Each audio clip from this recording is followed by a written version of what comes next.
इस वक्त हमारे बीच जो शख्स मौजूद है वो किसी परिचय के मोहताज नहीं है।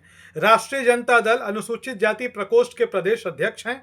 पूर्व केंद्रीय मंत्री रामविलास पासवान के दामाद हैं और वर्तमान में भारत सरकार के खाद्य प्रसंस्करण मंत्री चिराग पासवान के जीजाजी हैं। वैसे तो ये रामविलास पासवान के परिवार से हैं, उनके दामाद हैं, लेकिन इनका राजनीतिक संबंध राष्ट्रीय जनता दल के साथ है, लालू प्रसाद यादव और तेजस्वी यादव के साथ है।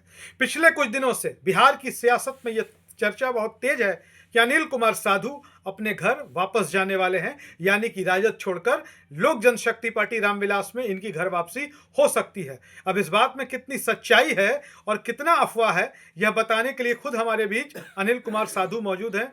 अनिल कुमार साधु जी, आपका हमारे चैनल पर बहुत बहुत स्वागत है। चलिए, बहुत बहुत धन्यवाद। 9 वर्ष मंगलमय हो, और साथ ही आपको और आपके तमाम दर्शकों को। और यह बताया जाए कि जो चर्चा चल रही है, क्या सचमुच आप राष्ट्रीय जनता दल को अब बाय बाय टाटा करने जा रहे हैं और लोक जनशक्ति पार्टी रामविलास का हिस्सा बनने जा रहे हैं? देखिए, अब आदरणीय लालू जी से और तेजस्वी जी से मेरा पारिवारिक संबंध कई दशक से रहा है,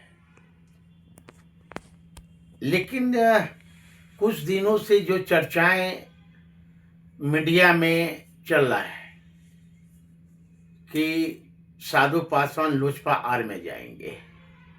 लोजपा आर से हमारा संबंध अटूट बचपन से रहा है। बिल्कुल। और चिराग हमारे रिश्तेदार हैं, अनुज हैं। स्वर्गीय रामविलास पासवान जी से हमारा संबंध कई दशक पहले से है।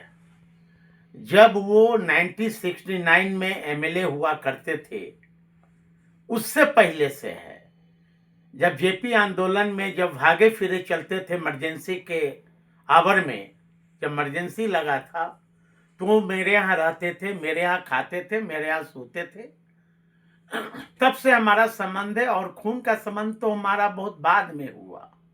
इसलिए चिराग हमारे अनुज हैं, और ये तो मेरा अपना घर है। जाने और आना जाने का सवाल ही कहाँ उठता। साधु पासवान कहीं भी रहा है, वो छाती ठोक के रहा और ईमानदारी से रहा है, अताल ठोक के रहा है। क्या आपको तेजस्वी यादव से कोई शिकायत है? नहीं, मैं तो कह दिया कि तेजस्वी हमारे अनुज हैं। नेता के साथ साथ मैं उन्हें अनुज भी मानता हूं, और पारिवारिक संबंध शुरू से रहा है। अब मैं तो इसलिए गया था राष्ट्रीय जनता दल में कि आदरणीय लालू प्रसाद यादव जी से हमारी विचारधारा मिल रही थी, और मैंने चिराग जी से इसलिए हटा था कि विचारधाराओं की हमारी लड़ाई थी। चिराग जी से हमारा कभी मनभेद नहीं रहा।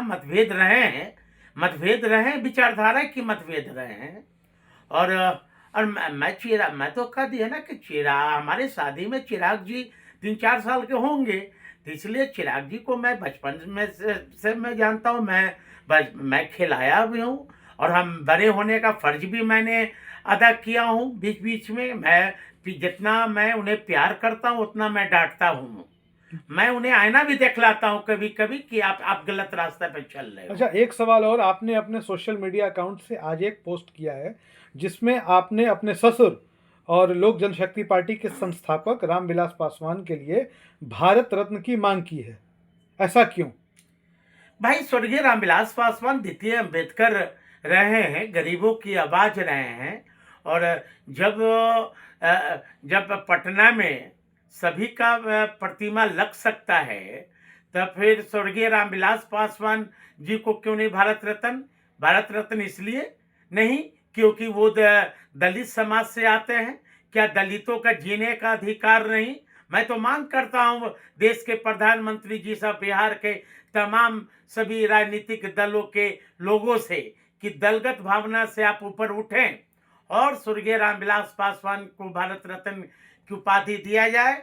और पटना के गांधी मैदान में जिस तरह जेपी का प्रतिमा लगा है, जिस तरह पटना में बाबू जगजीवन राम का प्रतिमा लगा है, जिस तरह दलित के नेता राम सुंदर दास जी का प्रतिमा लगा है, जिस तरह नागमणि जी के जो पिताजी थे बाबू जगदेव प्रसाद। बाबू जगदेव प्रसाद का प्रतिमा लगा है, तब फिर रामविलास पासवान का प्रतिमा क्यों नहीं? तो हमारे साथ बातचीत करने के लिए मौजूद थे अनिल कुमार साधु। आप देख सकते हैं हम उनके कार्यालय में थे और जैसे कि उनसे चर्चा हुई, जो लगातार बिहार की सियासत में यह चर्चा है कि वो राष्ट्रीय जनता दल को जल्दी छोड़ सकते हैं और लोक जनशक्ति पार्टी रामविलास का यानी कि अपनी पारिवारिक पार्टी का हिस्सा बन सकते हैं। हालांकि उन्होंने साफ साफ कुछ भी कहने से इनकार किया है, लेकिन संकेत और इशारे तो मिल ही गए हैं। बने रहिए हमारे साथ। हमारे वीडियोज़ आपको पसंद आए तो हमारे चैनल को सब्सक्राइब करना ना भूलें। धन्यवाद। धन्यवाद।